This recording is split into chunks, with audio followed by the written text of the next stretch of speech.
Hello, thank you for joining us on the news. I'm Ruth Aguwele. My sign language interpreter is Shagun Ajayi. Let's begin with the headlines.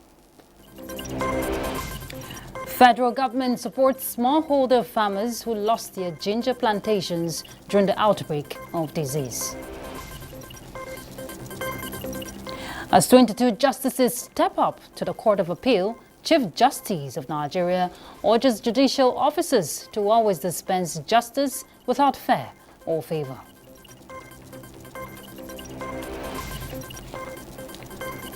And World Bank to give substantial grant to Zambia.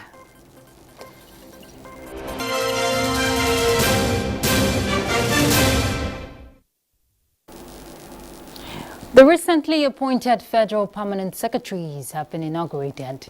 The 8 new permanent secretaries took turns respectively for their oath of office before the president, just before the commencement of this Wednesday's meeting of the Federal Executive Council. They are to fill the vacant positions in the highest cadre of the Federal Civil Service. Out of them, Emanso Umobong represents Akwa Ibom State, Emeka Obi, Anambra State, Fatima Mahmoud, Bauchi State, Mohammed Danjuma, Jigawa State, Olubumi Olusonya, Ondo State, and Mariam Keshenro, Zamfara State. Chinyere Akujobi represent the Southeast, while Christopher Ikokunwo represent the South-South geopolitical zone. Head of the Civil Service of the Federation, Folashade Yemieson, implores the new permanent secretaries to hit the ground running with fresh vigor while making diligence their watchword. The role of the civil service is very critical in ensuring that the president gets all the results that he needs, and the civil servants are key. And permanent secretaries, being heads of their MDs, must, as a matter of fact, ensure that all the results that Mr. President needs will be seen. And they also must not be seen as bottlenecks to achieving progress. They must make sure that if there are bottlenecks, they should jump, break, whatever they have to do, so to achieve great results for our country, Nigeria. It's a national call to service to support the government in driving the reforms in the federal civil service and bringing it to a world-class civil service, helping the president to achieve the mandates as outlined in the 8-point agenda, and bring the industries and the ministries to be able to provide effective public service delivery in meeting the national goals of this administration. And talking food security, the federal government has approved 150-day duty-free import window for assorted food commodities. Minister of Agriculture and Food Security Abubakar Kyari in a statement says the suspension of duties, tariffs and taxes covers maize, husked brown rice, wheat and cowpeas. He, however, says the imported food commodities will be subjected to a recommended retail price. Abubakar Kyari added that the federal government will import 250,000 metric tons of wheat and 250,000 metric tons of maize and will be supplied to small-scale processors and millers across the country. To this end, government will provide support to farmers to scale up production during the 2024 to 2025 planting seasons. The minister says engagements are on with relevant stakeholders for the purchase of surplus food commodities to restock the National Strategic Food Reserve. He says the ministry is collaborating with sub-national entities to identify irrigable lands and increase land under cultivation. In a related development, Sultan of Sokoto and President General, Nigerian Supreme Council for Islamic Affairs, Muhammad Sa'ad Abubakar, has lauded the federal government's 450-day duty-free import window to tackle inflation in the country. The Muslim spiritual leader made a commendation at a meeting with district heads from across the 23 local government areas of Sokoto State. Bashir Ibrahim Nababa reports. In the usual tradition, the engagement was convened to discuss issues bordering on the state and country. Top on the agenda was the rising inflation and skyrocketing of prices of food items as well as other essential commodities in the country. Sultan Muhammad Saad Abubakar described the federal government's 150-day duty-free import window for food commodities, suspension of duties, tariffs and taxes for the importation of certain food commodities through land and sea borders as a welcome development. The initiative, he noted, will help in reducing the persistent rising cost of living in the country. Sultans had urged the district heads to continue to do their best in tackling banditry and other security challenges in their domains and called on all Nigerians to continue to pray for the leadership of the country. The Sultan directed the district head of Kilgori, Muhammad Jabi Kilgori, to intimate the meeting on a move by the Sultanate Council to establish Caliphate Microfinance Bank and the need for the district heads to support livestock productivity and resilience support program, LPRES, of the federal government to ensure sustainable peace and food security in the country. The Caliphate Microfinance Bank is an initiative of the Sultanate Council that wants to assist the downtrodden, the lower communities that need capital, working capital, to be able to enhance their welfare and enhance their business, local, small and medium enterprise. The meeting later continued behind closed doors. From Sokoto, Bashir Ibrahim Nababa, NTA News. In other news, the World Bank has announced a substantial grant for Zambia aimed at mitigating the devastating effect of the worst drought in 4 decades. The drought has left over 1.6 million vulnerable citizens in distress. Charles Alpha will tell us more. The World Bank country manager for Zambia, Achim Fox, said on Wednesday that the funding would bolster Zambia's scaling up shock and responsive social protection projects, enabling an expansion of its social cash transfer program that currently supports approximately 8.5 million individuals, 40% of the nation's population across 84 districts ravaged by drought. He said the International Development Association grant totals an equivalent of $200 million sourced from the bank's crisis response window and would include a grant of $7.6 million from the Zambia Girls Education and Women's Empowerment and Livelihoods Multi-Donor Trust Fund. Fox said the additional financing is a critical intervention effort to support those most affected by the drought in Zambia. World Bank Senior Social Protection Specialist for Zambia, Nadia Salim, said in addition to offering direct financial relief to affected people, the project would also fortify the country's institutional framework and service delivery mechanisms within its social protection sector. Nadia Salim, World Bank Senior Social Protection Specialist for Zambia, said the financing aims to mitigate the escalating impacts of the drought by ensuring that the most vulnerable populations receive timely and effective support.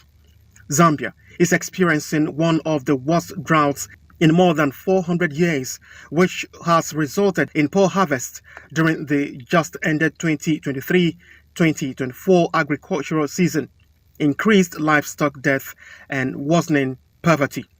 Over 9 million people in 84 out of the 117 districts are affected, according to the government crop assessment data.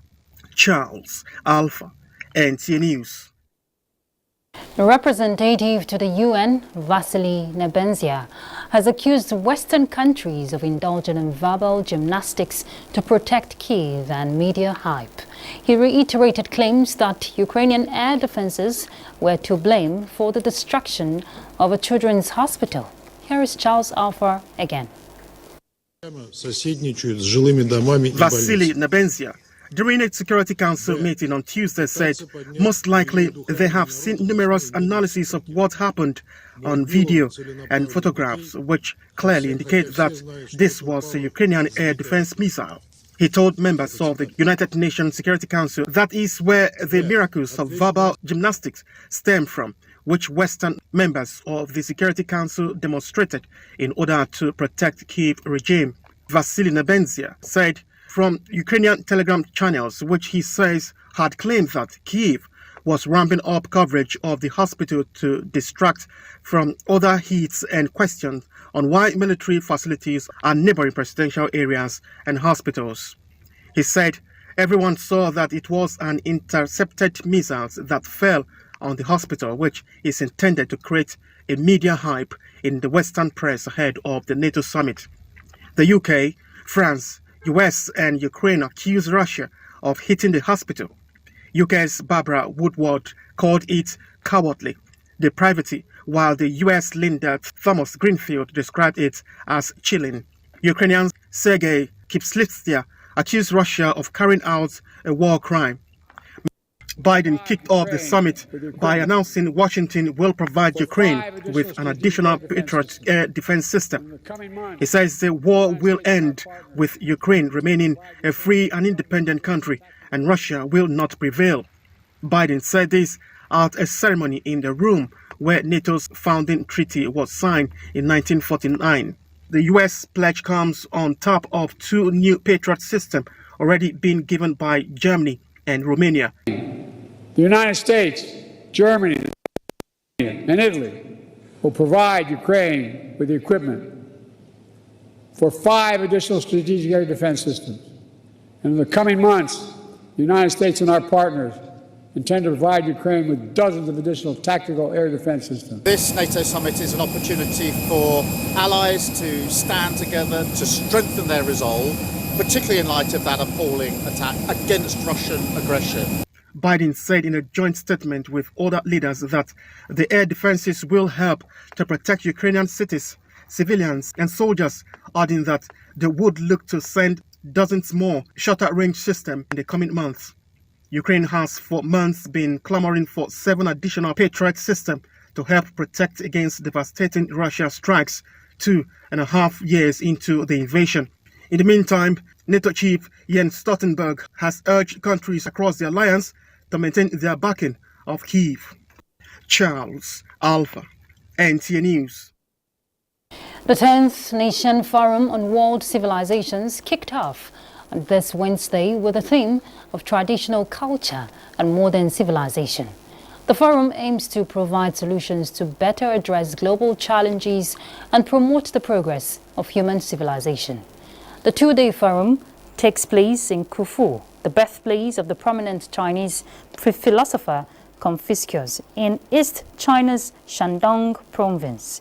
The 10th edition of the forum has attracted nearly 400 international guests from 63 countries and regions, participating in various activities, including high-level interviews, keynote speeches, and parallel dialogues.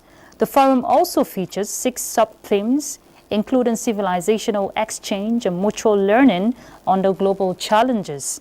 For the first time, the forum includes a sports culture forum and a family culture symposium. It will also host a Sino-Italian classical civilizations dialogue. The Nishan Forum on World Civilizations focuses on dialogues among world civilizations and contributing to the building of a community with shared future for mankind.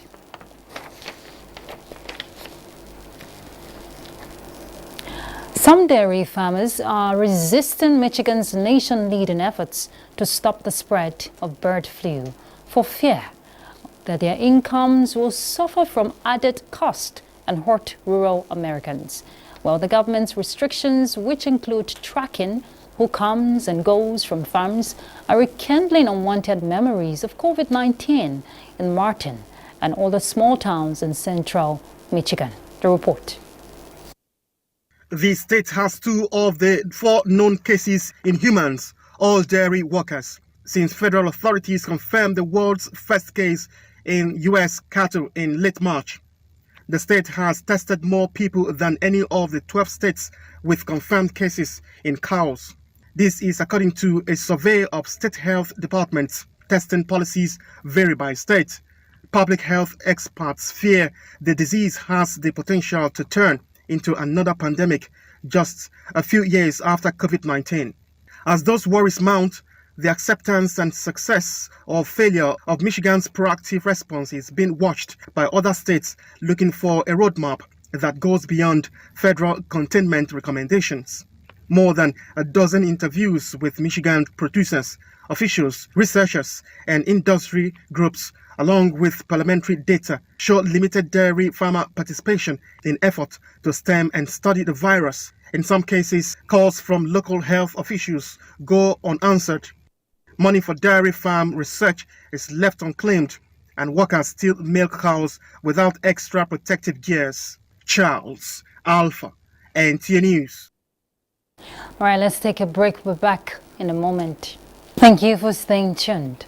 The federal government is supporting smallholder farmers who lost their ginger plantations as a result of an outbreak of disease. The damage caused by the disease known as ginger blight has affected Nigeria's foreign earnings from the export of the cash crop. Musa Baba Aliyu reports. This is what ginger plants look like. It is a root crop with high economic value. Nigeria is Africa's largest producer of the crop and the world's second largest. However, the production of the cash crop dropped drastically in 2023 due to the outbreak of ginger blight. This development has brought about a major challenge to the social and economic well-being of ginger farmers, mostly in Kaduna State. A farmer in Zankwa, Kaduna State, told me he lost ginger worth 25 million naira in 2023 to the disease. Some went to the bank, some went to individual, because they believe at the end of it they are going to do a bumper harvest. But very unfortunate, this disease or fungal disease came on board, and he hindered the production of ginger. To this end, the Minister of Agriculture and Food Security, Abubakar Kyari, received the approval of the President for intervention. The National Agricultural Development Fund is therefore mandated to identify genuine farmers, train them on good agronomic practices, and encourage them to plant alternative crops. The aim is to support the smallholder farmers to plant alternative crops, as their farmlands are not suitable for ginger cultivation for now.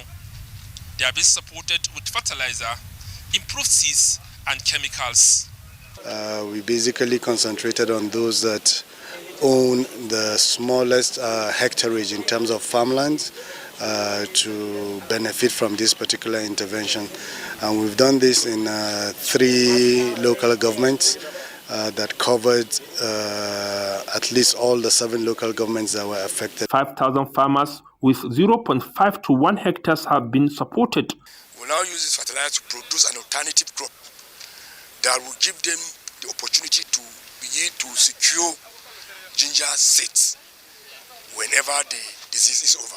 Urea that we are now receiving here is 35,000 in the market, which of course the government alleviated from this very suffering that they are giving us this fertilizer. I'm very grateful. Even though Nigeria ginger output this year will remain the same, the intervention by the National Agricultural Development Fund is expected to significantly increase maize and sorghum production in the country. From Kafanchan, Kaduna State, Musa Baba Aliyu, NTA News. 22 new judicial officers have been added to the bench of the Court of Appeal. Administering oath of office on the new appellate court justices, the Chief Justice of Nigeria, Justice Olukayode Ariwola, advised the judicial officers to dispense justice without fear or favor. Dele Atumbi of our judiciary desk reports. Access to justice is largely dependent on the manpower in the justice sector. To promote access to justice in Nigeria, the National Judicial Council, through the federal government, is working hard towards the provision of adequate manpower in the judiciary.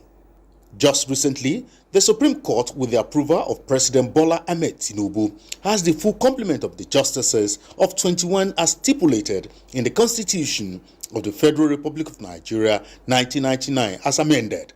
The Court of Appeal, which is the penultimate court between the trial court and the Supreme Court before the latest addition, has 66 justices on its bench. These are the 22 additional justices on the bench of the Court of Appeal. They were elevated from the different judiciaries across the country. With this new set of justices, the Court of Appeal, with 20 divisions aside from its headquarters, now has 88 justices on its bench. The development is expected to aid quick dispensation of justice in the country. Administering oath of office on the new justices, the Chief Justice of Nigeria, Justice Olukayode Aruola, maintained that as judicial officers, they must continue to interpret the law as it is. Justice Aruola charged his brother justices to always conduct themselves in a manner where the integrity of the judiciary as the third arm of government will be protected. The number of justices that we have just sworn in today is quite unprecedented in the recent history of the Court of Appeal.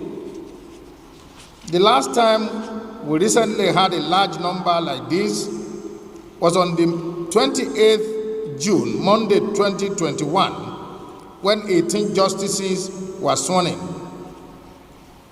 That in particular was preceded by that of Monday 5th of November 2012, when 12 justices were inaugurated into the court. Today's ceremony is an indication of the perilous times that we are currently in, which has resulted in an upsurge in litigation. Several unfathomable crimes are being committed in this country, aside from the usual political matters that have made litigations to go on an alarming rise. Justice Aruola also administered oath of office on the new 12 judicial officers just elevated to the bench of the High Court of the FCT. The High Court of the FCT, before the elevation of 3 of them to the Appellate Court, has 57 judicial officers. The court, with 5 judicial divisions, now has 66 judges on its bench. In Abuja, Dele Atumbi, NTA News. Justice, no doubt, is the foundation of any society, the essence of peaceful coexistence, and Nigeria is not left out. Well, as challenges being faced by people in satisfactorily resolving disputes among themselves continue to influence decisions on whether to approach conventional courts for redress, a forum was embarked on seeking sustainable solutions to those issues. The development is to ensure a people-centered justice system in the country. Here is Dele Atumbi again.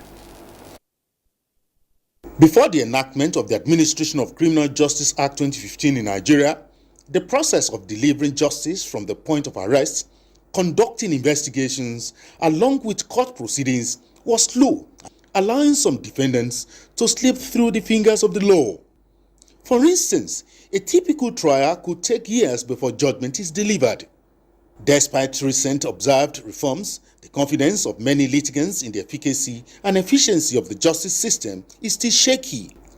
Working towards promoting a user-friendly system for people-centered justice in Nigeria, the Hague Institute for Innovation in Law organized a core-convening group of legal scholars to increase advocacy towards improving access to justice. But there is a gap, there is a breach between these services, these people, and access to justice. About 55 unresolved problems.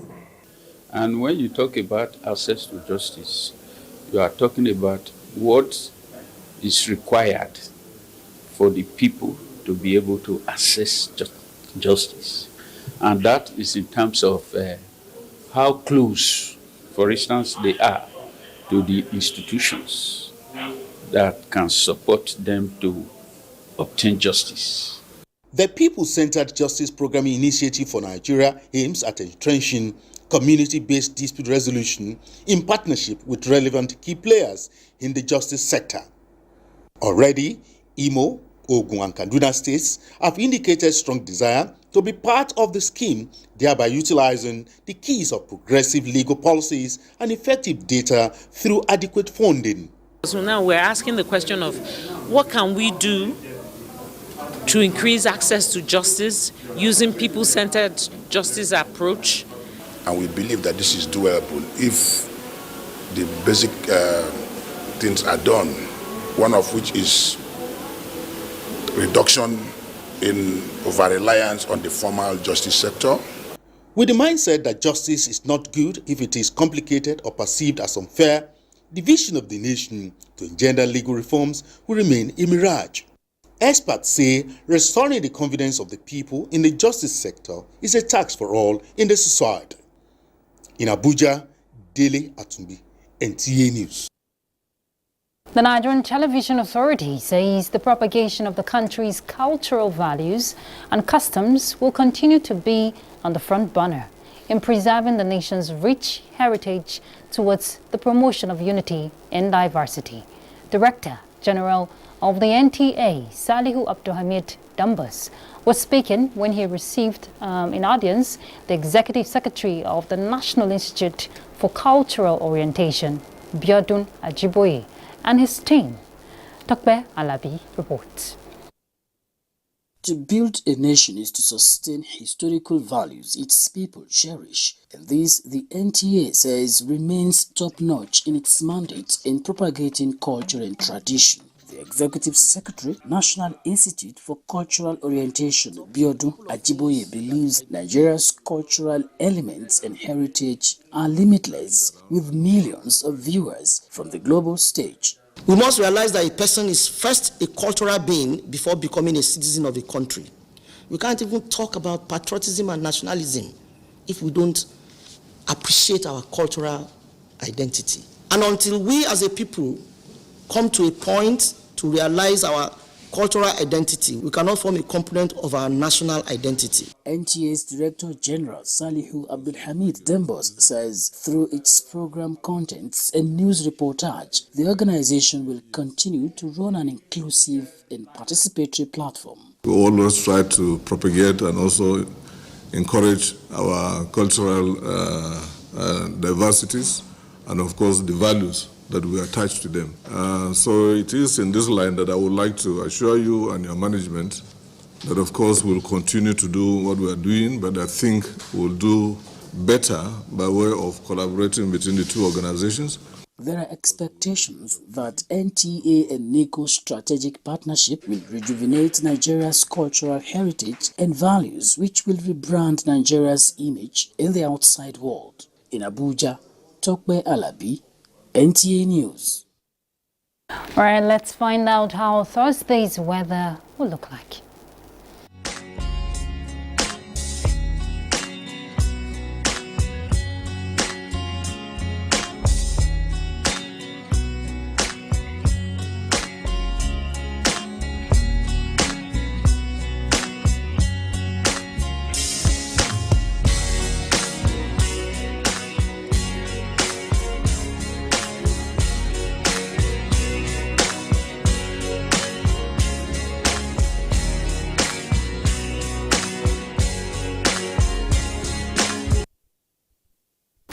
That's the news. Thank you for your time. I'm Ruth Aguwele. My sign language interpreter is Shegun Ajayi. Bye.